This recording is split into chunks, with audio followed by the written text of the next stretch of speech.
Hello po mga kababayan at mga kaibigan. Ito po muli si Simply Talkies. Tayo po ay magbibigay ng ating opinion, reaction at komento sa maiinit na usaping politika sa ating bansa. At shout out po lahat ng ating OFWs, to the men and women in uniform, sa ating mga frontliners at mga guro. At ganun din po, maraming salamat po sa lahat ng ating channel members, mga patuloy na sumusubaybay at sumusuporta at tumutulong sa paglago ng ating channel.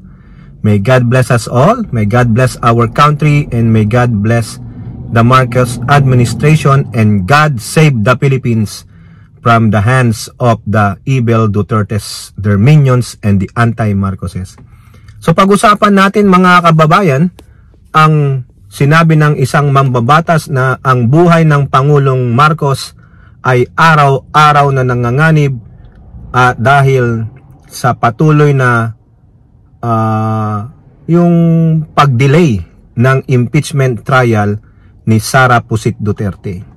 Kung maalala nyo, ito pong impeachment trial na ito ay napaka-controversial dahil nga po nasa kamay na ng Senado itong impeachment na ito. No, pero sabi po ng Senate President, wala daw siyang balak na humingi ng special session sa pamamagitan ni Pangulong Bongbong Marcos para lang po mai-open itong impeachment trial sa Senado. No, so sabi niya, matutuloy ang impeachment trial after pa ng SONA ng Pangulo. Bali wala sa kanya yung Article 11 Section 3-4 na forthwith. Hindi naman daw po yun ang definition ng forthwith na agarang kaagad.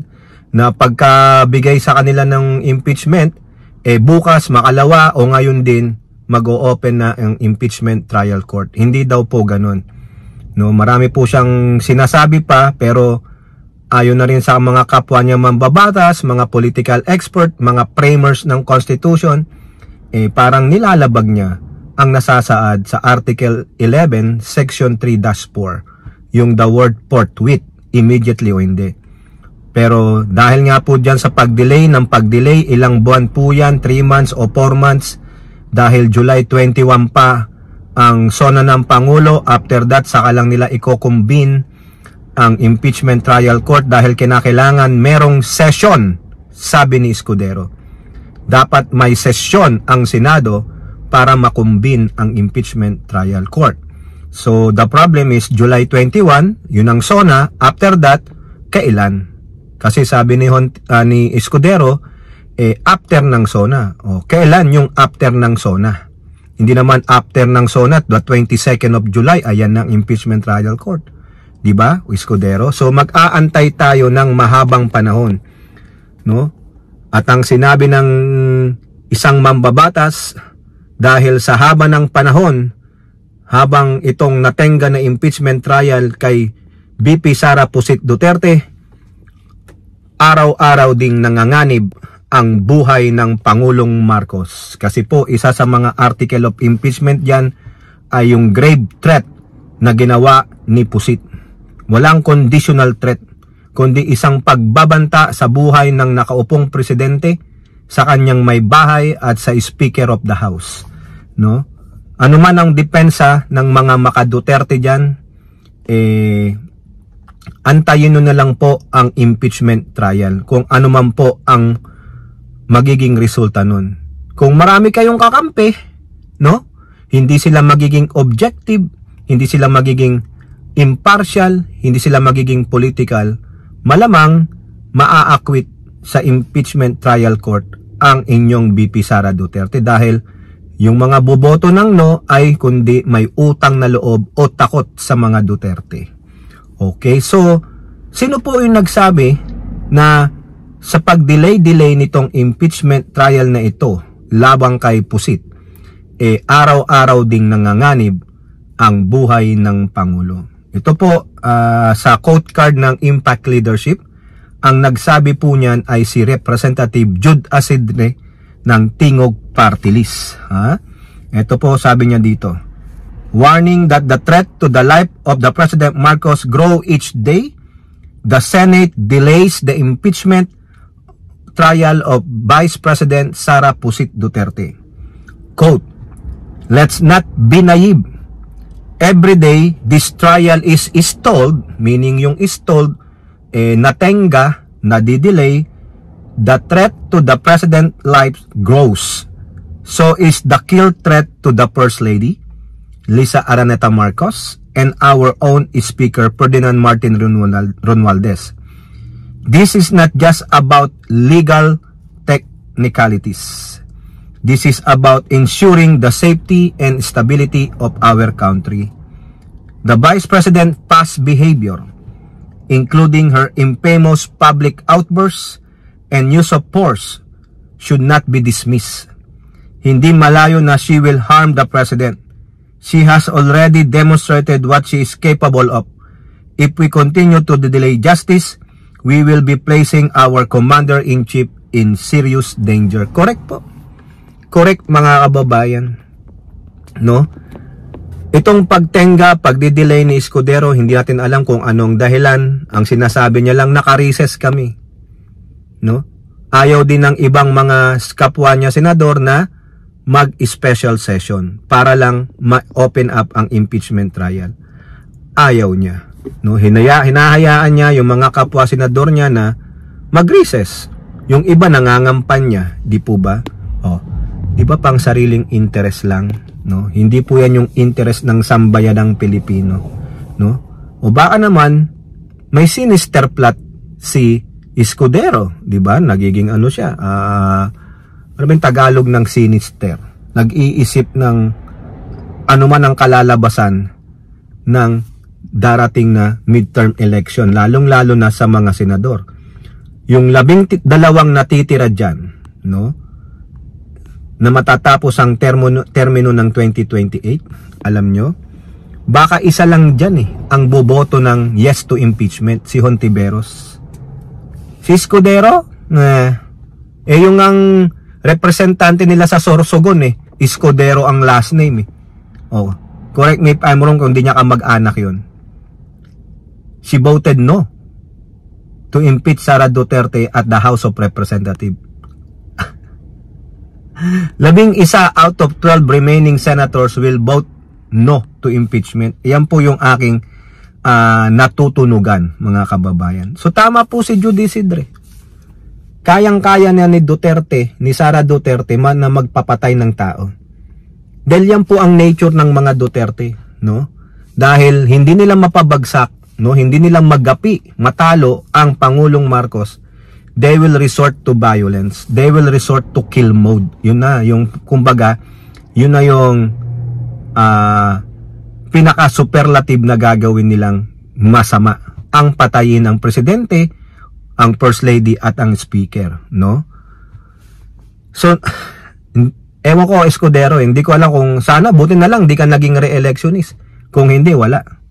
Baka hindi ka manalo, no? So, dapat mga kababayan, yung mga iboboto nating mga kandidato, ay wala ang pro-China, wala ang mga pro-Dutertes. Yun lang po, mga kababayan. Hindi rin naman pwede si Bam Aquino, mga kababayan, na iboto ninyo.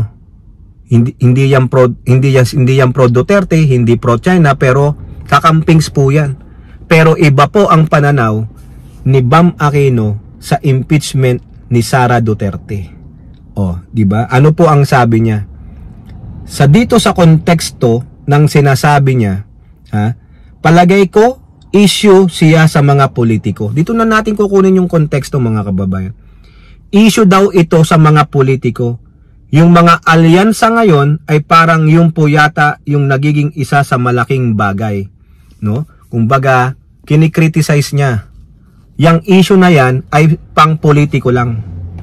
Isyong politika. Isyong politiko. Hindi daw po yan ang gusto ng mga kababayan natin.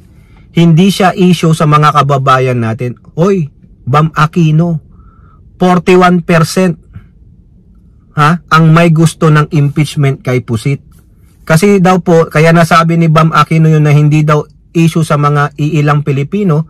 Nagpunta daw siya ng Zamboanga, nagpunta siya ng Nueva Ecija at Tarlac. Bakit inaalam mo ang pulso nila sa impeachment? Baka namang gagamitin mo din. Kung marami ang ayaw sa impeachment, sasakyan mo. kung marami ang gusto sa impeachment, sasakyan mo rin ng ibang naratiba. Ganun ba? Balimbing kay, traidor kay, di ba? Biruin mo, traidorin mo yung mga kapwa mo, mga dilawan, kakampi mo, di ba? Na mga kakampings. Isyong pang politiko. Kung baga gagamitin lang yan ng politiko, yung mga bumoto ng yes for pogi points, yung mga hindi bumoto ng yung mga bumoto ng no, takot sila eh. Lalo na yung mag-asawang Almario at Nograles. They voted no to impeach Sara Duterte. Takot sila sa repercussion nung gagawin sa kanila ng mga taga Davao City. Remember, si Migs Nograles tumatakbong representante ng Davao, kalaban niya si Pulong. Kung nag-vote yes siya, di panalo si Digong. Pero nasaan ang prinsipyo? Di ba? Nasaan ang prinsipyo? Bam Aquino, kung yung napuntahan mong mga lugar, hindi yun ang issue nila kasi ayaw nilang i-issue. Sa kanilang mag-aantay na lang ng resulta ng desisyon ng Senado. At kung ano man yung action na ika-counter ni Sara Pusit. Pero, among sabing pang politika, issue ng mga politiko at gagamitin para sa kanilang kampanya, di nagalit ngayon mga kababayan si Trillanes. Anong sabi niya? Issue ng politiko, lantarang pagnanakaw, pagtataksil sa bayan, at higit sa lahat, kinabukasan ng ating bansa at ng ating demokrasya ang pinag-uusapan natin dito. Kaya wag na wag mong mamaliitin itong issue ng impeachment kasi napaka-importante issue ito para sa aming mga magdalo. Correct, tama naman mga kababayan. Si Bam Aquino, kung ano po yung makukuha niya, no magiging advantage sa kanya, yun po ang gagawin niya. Political butterfly. Makikita mo talagang ang katraidoran ay nananalaytay sa kanyang dugo. Biruin mo, mga kapwa mo, mga dilawan yan, oposisyon, sasabihin mo issue lang ng politiko. Mga politiko lang nag-i-issue. Paano po yung natagpuan during the hearing na, ilang bilyon, ilang milyong piso ang ginustay mo? Ano yung mga receipts? Yung inugali ni Pusit, hindi po siya nararapat sa national stage mamuno. Di ba Bam Aquino? O para siguro uto-utuin mo yung mga taga Sambuanga, lalo yung mga taga Mindanao, baka iniisip mo na wala kang makukuwang boto dyan, sabihin mo na yon. Kung baga sa'yo, ikaw ang unang nag-jump ship. Di ba? Nakakahiya po. Ano pa ang sabi ni Manuel dito? Asserting that the impeachment case against VP Sara Pusit Duterte is not just a political issue. Tingnan mo, buti pa tong mga to, kino-call out ka para malaman mo yung pagkakamali mo na kayang-kaya mo silang iwanan kung ang sarili mo ay ililigtas mo. No? Hindi ka team player. Selfish ka. Manggagamit ka din. Yun ang masakit mga kababayan. Kaya ako hindi ko tinatrust tong mga Aquino Alam ko nananalatay sa dugo nila yan. Di ba? Yung kanyang, yung si tatay ni Ninoy Aquino, makapili. Si Ninoy Aquino, di ba? Sabi ni Manuel, issue po to ng ordinaryong Pilipino. Ang conviction ni impeach VP Sara Duterte. Correct. Kasi ang mga representante ay representante ng mga distrito nila, ng mga party list. Di ba? Verified ito ng house to house kami sa day 1 ng kampanya. Naman pala. Issue nila ito dahil pera ng bayan ang nawalda sa DepEd at OBP. Pera na nagamit sana para mapaghusay ang kalidad ng edukasyon at serbisyo ng bansa. Hamon ito sa mga tumatakbo para sa Senado. Paano nila bibigyang halaga ang sandamakmak na ebidensya ng pagwawaldas ng pera ng bayan sa DepEd at OBP ni Sara Duterte? Namumuno ba sila laban sa korupsyon at magiging kakampi sa pagmulat sa mga kabataan natin patungkol sa tamang paggamit ng pondo ng bayan? Di tanungin mo si Bam Aquino dyan. Siya ang nagmagaling no? Gusto niyang umani siya ng boto. Yun ang naging naratiba niya. Iniwanan niya yung kanyang mga kaoposisyon. Di ba? Save yourself lang. Selfish, narcissistic idiot. Alam mo na, may dugong traidor. Kayo po, ano pong inyong masasabi? Comment down below. And don't forget to like and share. Hope to see you on the next videos. Bye-bye. God bless.